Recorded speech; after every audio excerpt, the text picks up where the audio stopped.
Assalamualaikum warahmatullahi wabarakatuh. Halo semua, selamat datang di podcast Latsar Kelompok 6B. Di mana pada episode kali ini kita akan membahas mengenai tema tantangan kebangsaan masa kini. Nah, sebelum masuk ke topik pembahasan kita, ada kalanya nih kita perkenalan dulu nih masing-masing anggota. Nah, sebelumnya akan saya mulai dari diri saya sendiri, yaitu halo semua, perkenalkan nama saya Fiska. Saat ini saya akan menjadi moderator pada podcast kali ini. Lalu ini ada Kak Ihsan nih sebagai ketua kita. Halo Kak Ihsan. Halo, Yang semangat dong lagi. halo Fiska dan teman-teman semua. Lalu ada Bang Ferdi. Halo Bang. Halo, Lagi yang semangat. Halo Bang Ferdi. halo, Lalu, keras banget nih. lalu ada Kak Fitri. Halo Kak Fitri. Halo, dengar ya? Halo, dengaran. Lalu ada Kak Gresma Aurelia. Halo Kak Gresma. Halo. Halo.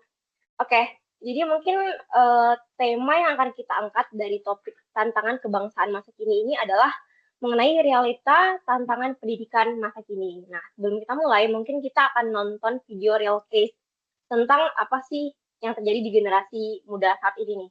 Nah, mungkin akan di-share screen videonya.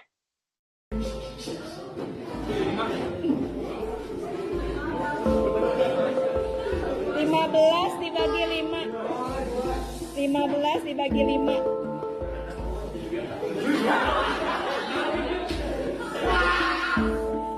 25 dibagi 5. 30 dibagi 5.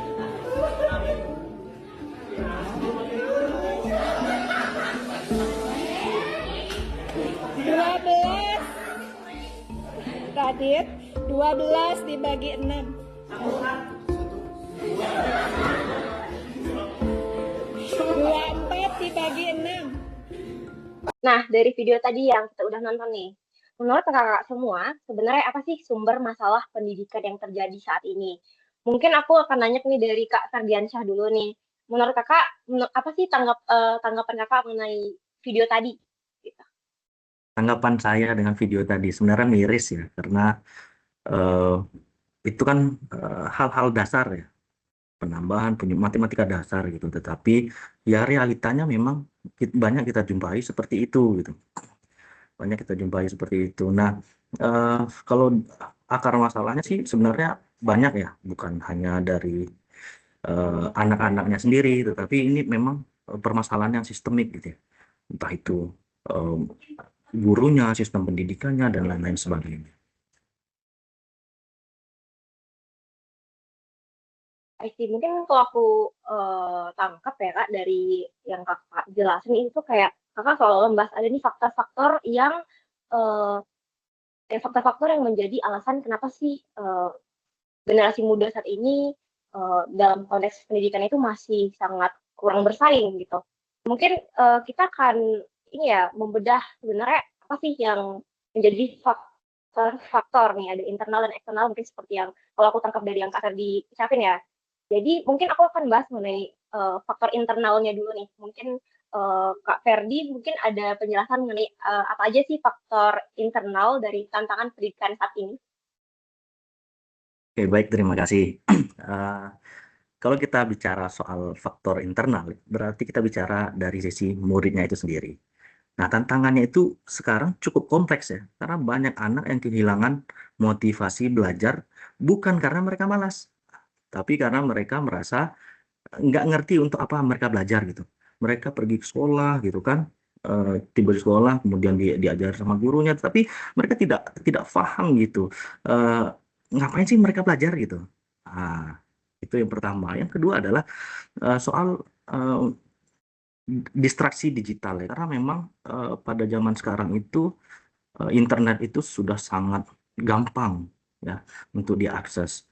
Mereka bermedia sosial, bahkan mereka lebih banyak bermedsos ya, atau em, apa namanya, bermain gadget gitu, ketimbang mereka harus belajar membaca, kemudian menghafal gitu ya, berhitung dan lain sebagainya. Lebih sering scroll-scroll TikTok gitu. Karena mungkin seperti itu trennya ya. Apa FYP apa ya kalau di TikTok? Ya, For your page ya, for your page. ya. Ketika mereka viral gitu kan, itu tuh menjadi kebanggaan mereka sendiri gitu di kalangan mereka. Nah, jadi seperti itu. Jadi fokus untuk belajar itu mungkin terdistraksi oleh eh, digital sekarang ini. Mungkin seperti itu. Oke, menarik. Tapi ya Kak, seperti yang kita tahu ya, kalau misalnya siswa itu kan memiliki keluarga. Nah, bagaimana faktor lingkungan keluarga itu bisa berdampak nih dalam proses pembelajaran mereka, semangat belajar gitu. Bagaimana sih peran orang tua di sini yang harusnya mampu mengarahkan mereka? Ya, keluarga ini sangat penting sekali ya. Ini sudah pada berkeluarga belum ya? Udah. Benar yang belum bekerja Siapa yang udah Bang berkeluarga? Insan itu. Sudah. Sudah ya, oke. Oh, berarti sudah. Udah semua. Mungkin sudah. Mungkin sudah pada paham ya bahwasanya peran keluarga itu sangat penting gitu ya bagi pendidikan anak. Karena keluarga itu ibarat seperti fondasi awal bagi pendidikan anak.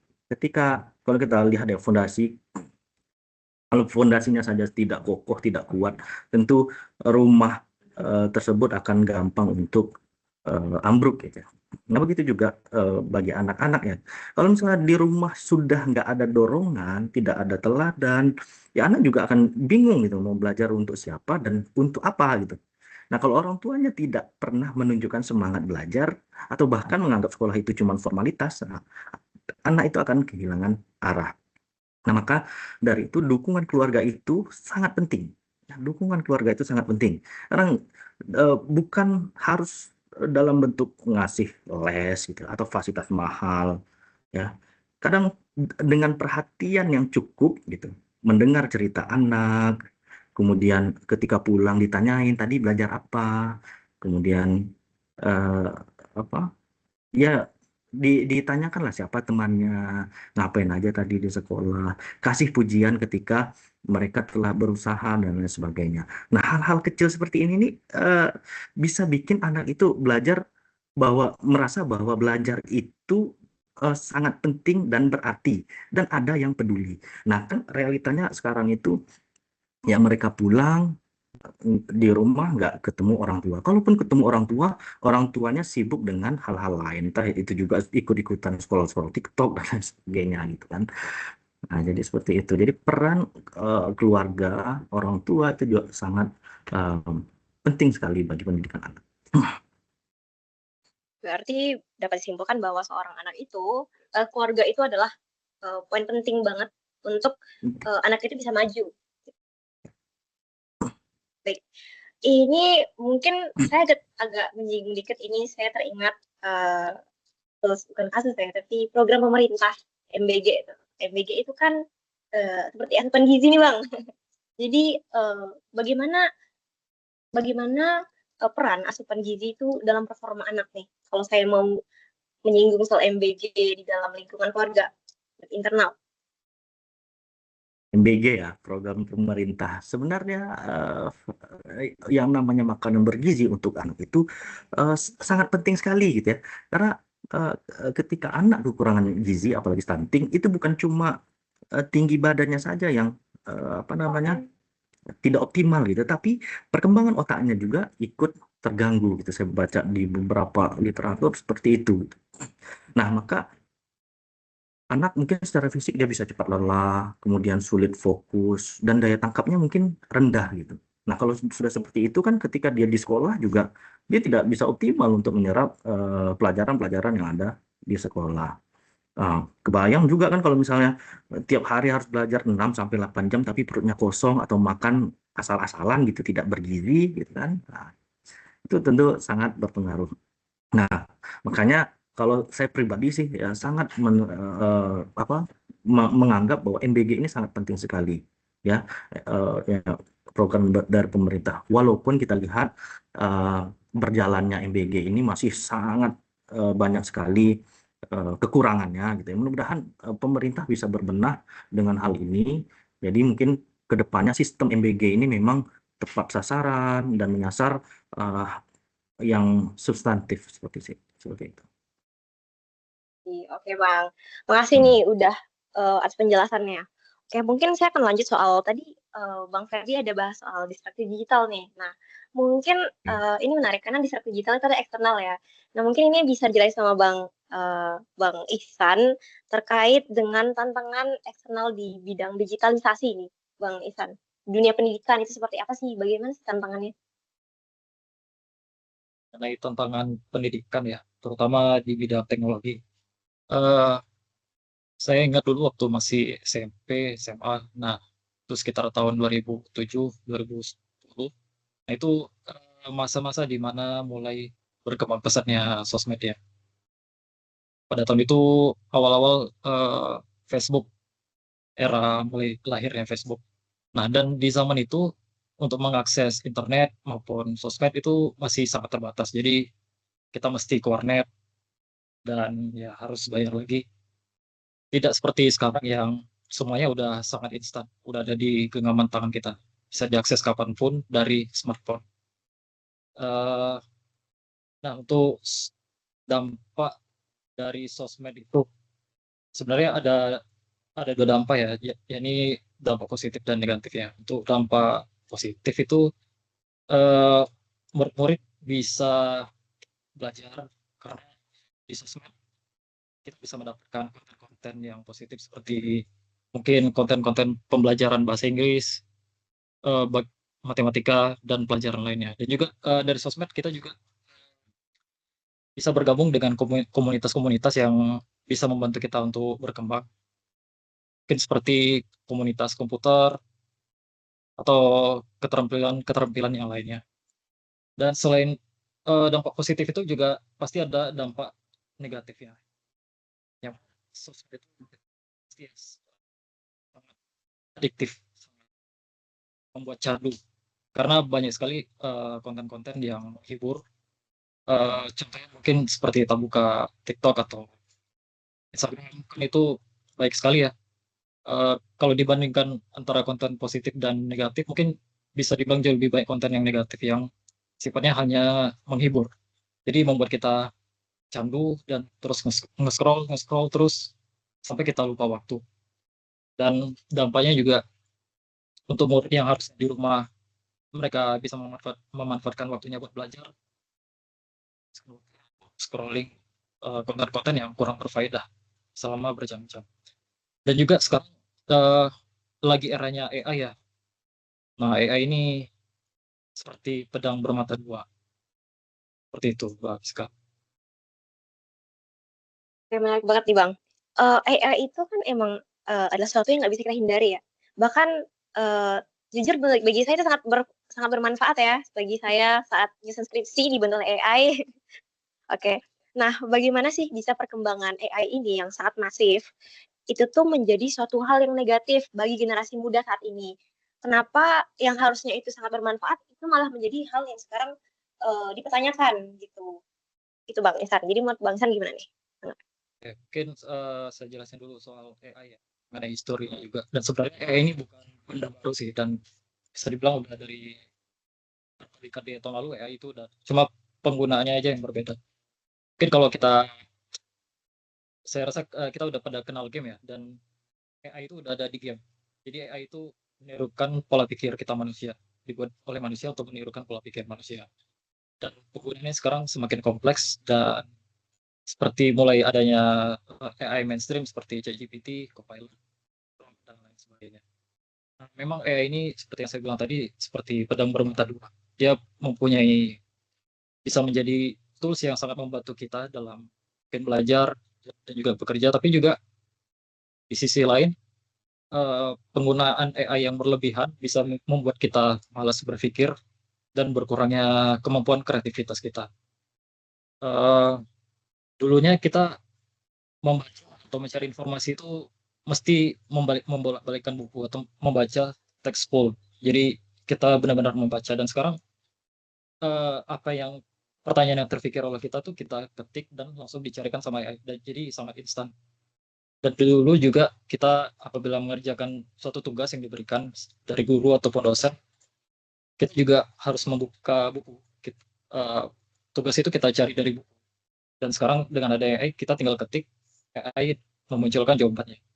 Dan juga bahkan sekarang AI udah merambah ke dunia media, yang kita mengetik gambar apa yang ingin kita keluarkan, dia akan mengenerate gambar ataupun bahkan video.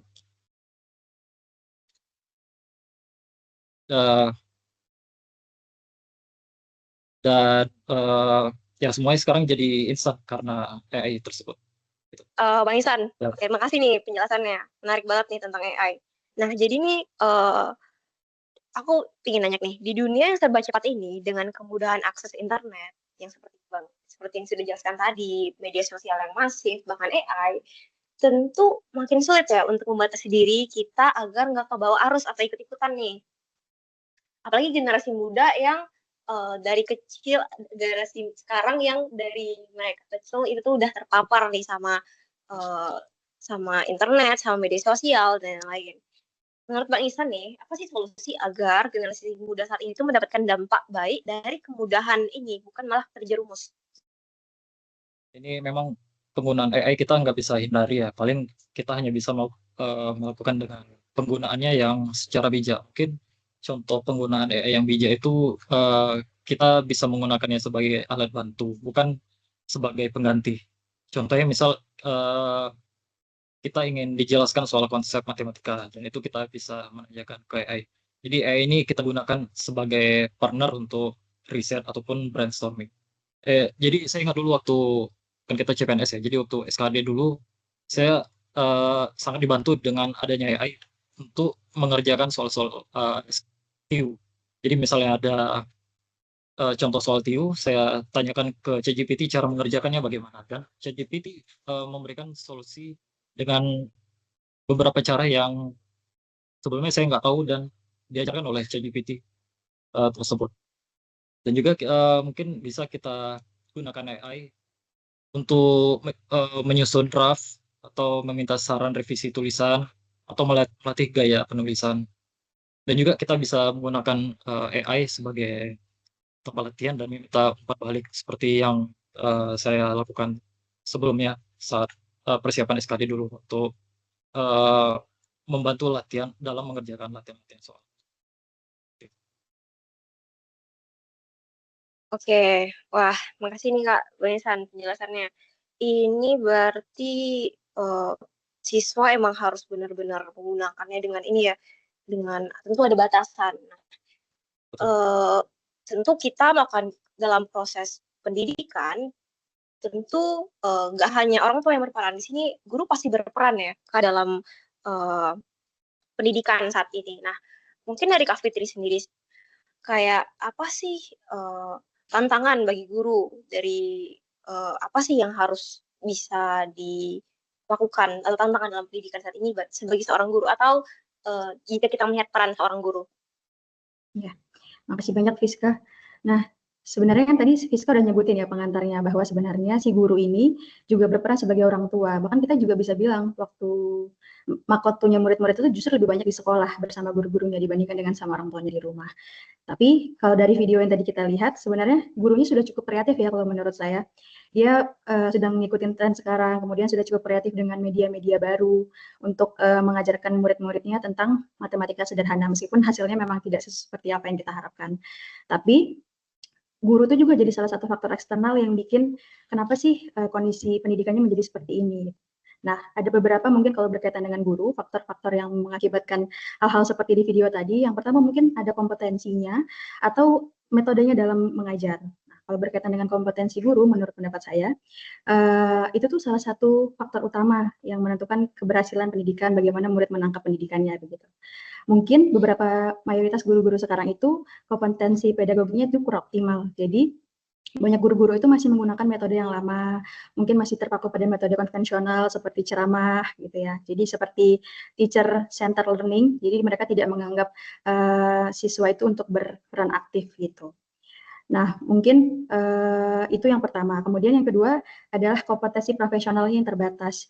Jadi beberapa guru mungkin pemahaman materinya kurang mendalam, sehingga ketika ada murid-murid yang kritis, mereka kesulitan tuh dalam menjawab pertanyaan-pertanyaan siswanya, seperti itu. Kalau misalnya guru kurang bisa menjawab pertanyaan-pertanyaan siswanya, pasti siswanya juga kurang minat dan kemauan dia untuk terus belajar jadi berkurang, seperti itu. Jadi mereka pasti lagi-lagi akan mengandalkan AI seperti yang sudah disampaikan Bang Ihsan sebelumnya. Kemudian yang terakhir berkaitan dengan kompetensi, mungkin kompetensi sosial dan kepribadiannya guru sendiri. Kita kan sama-sama tahu kalau guru itu adalah teladan bagi murid-muridnya, tapi belum tentu semua guru itu juga memiliki kemampuan komunikasi yang baik. Jadi kemampuan komunikasi itu kan sebagai landasan, sebagai kunci untuk murid-murid itu bisa memahami bagaimana materi-materi yang diajarkan oleh guru tersebut. Nah, mungkin itu dari kompetensi. Ada juga mungkin faktor lain yang mempengaruhi proses penangkapan dari murid-murid itu atau kemauan minat belajar siswa-siswanya. Yang pertama itu mungkin kesalahan dalam mendidiknya. Barangkali masih ada beberapa guru yang pakai sikap diskriminatif, jadi dia mengistimewakan murid-murid tertentu yang pintar, kemudian yang mungkin masih kurang pemahamannya itu ditinggalkan begitu saja. Atau guru-gurunya juga kurang mengapresiasi usaha siswa-siswanya. Jadi kalau misalnya yang hanya diapresiasi hanya yang baik-baik saja, sedangkan kalau misalnya yang kurang memang ditinggalkan kembali, seperti itu. Atau mungkin beberapa kali ada guru yang memberikan label-label negatif, mungkin dengan kalimat-kalimat malas, nakal, seperti itu. Itu pasti juga mempengaruhi minat siswa untuk bisa mengikuti kemauan belajarnya, seperti itu. Mungkin itu ya, Rizka, kalau berkaitan dengan guru, faktor-faktornya. Oke, menarik. Jadi kayak sebenarnya yang nggak belajar itu nggak cuma murid, tapi guru pun juga harus ikut belajar ya, Kak. Nah, menurut Kakak,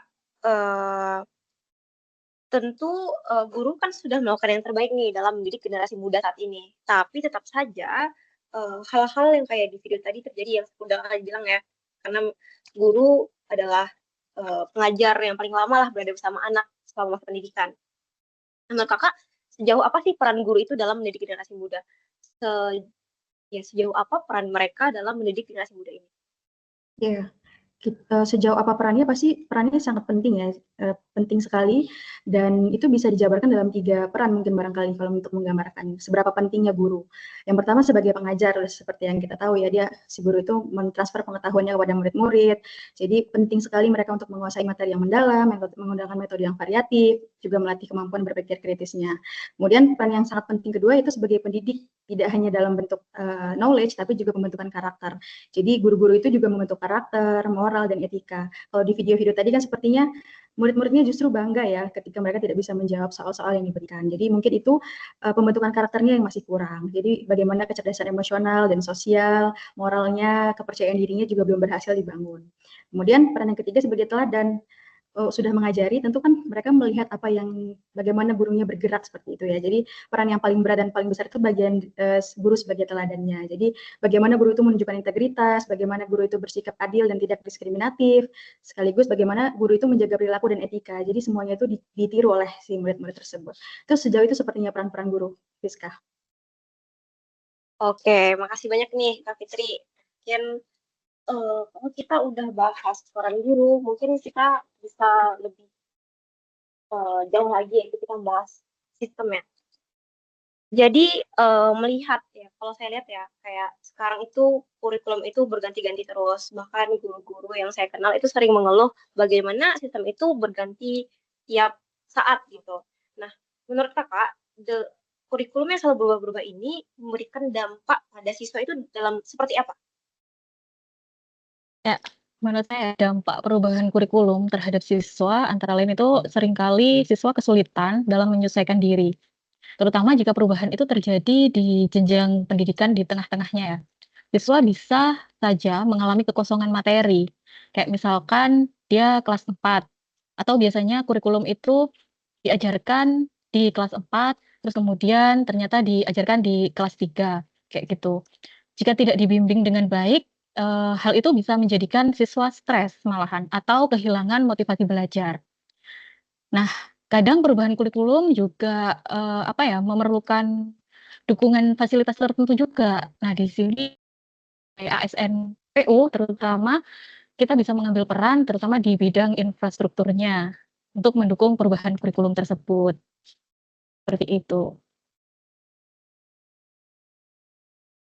Oke, tadi Kakak ada bahas mengenai fasilitas kan ya? Nah, Iya. menurut Kakak, seberapa penting sih kelengkapan fasilitas sekolah itu dalam mendukung pengembangan kompetensi siswa dan guru tentu saja dan orang-orang di lingkungan sekolah?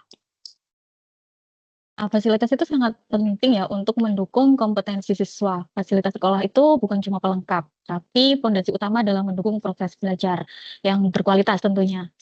Misal ruang kelas yang layak, akses internet seperti yang dibahas sebelumnya, terus kemudian akses komputer, laboratorium, ruang praktik, kemudian toilet, juga area bermain mungkin. Nah, peran kita sebagai ASN di Kementerian PU tentunya, kita memiliki peran strategis nih di sini untuk mendukung dunia pendidikan, terutama dalam penyediaan pengawasan fasilitas yang layak dan berkualitas. Meskipun kita bukan pelaku langsung di sektor pendidikan, seperti itu. Dari semua kebijakan dalam sistem pendidikan di Indonesia saat ini, apa sih yang menurut Kakak Gresma itu dapat kita kembangkan, kita perkuat agar generasi mendatang itu dapat berkompetisi dalam dunia global? Oke, kita kan punya posisi strategis nih dalam mendukung kebijakan pendidikan agar generasi mendatang dapat berkompetisi dalam dunia global. Peran kita sebagai ASN Kementerian PUPR bisa membantu melalui penguatan infrastruktur pendidikan yang berkualitas dan merata. Hal ini tentunya selaras dengan kebijakan pendidikan nasional terkait pemerataan akses pendidikan. Seperti contohnya sekolah rakyat, juga bisa menjadi jembatan bagi kita ASN PUPR untuk ikut berkontribusi dalam pengembangan kompetensi generasi mendatang. Di sana kita tidak hanya membangun fisik, tapi juga membangun kesadaran, keterampilan, dan karakter bangsa. Terima kasih. Oke, makasih nih Kak. Mungkin sebentar nih,